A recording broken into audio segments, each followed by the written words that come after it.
Crime world প্রতিদিন দুপুর 12টায় শুধুমাত্র আর+ গোল্ডে।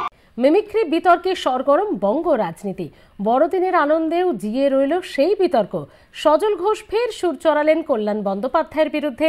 অন্যদিকে তাকে নিয়ে যাকে এত বিতর্ক, সেই কল্যাণ বন্দ্যোপাধ্যায় শ্রীরামপুরে গা ভাসালেন বড়দিনের আনন্দে।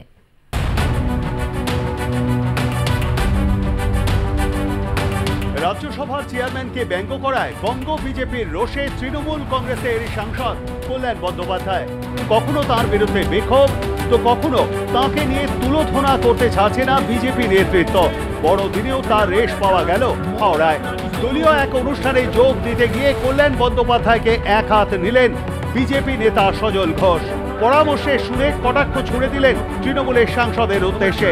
সজল ঘোষ বলেন, মিমিক্রি করতে হলে কুণাল ঘোষ ও দিদির বাড়ির সামনে করুন, মঞ্চ মাথার খরচ আমি দেব।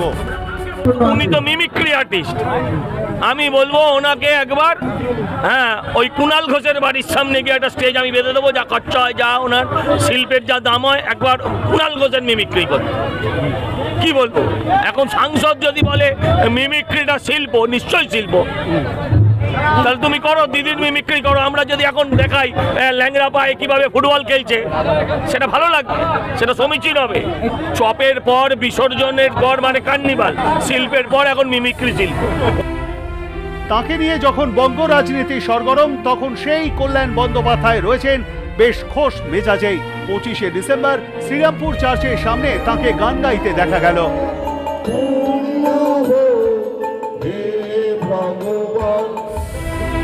শুধু কি গান, শিশুদের সঙ্গে জিঙ্গল বেল গানের তালে নাচতেও দেখা গেল এই সাংসদকে।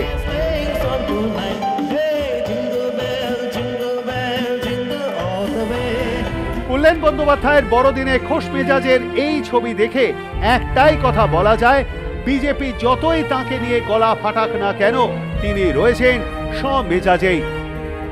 হাওড়া থেকে রণজিৎ রায় ও হুগলি থেকে তাপস চক্রবর্তীর রিপোর্ট, আর+ নিউজ।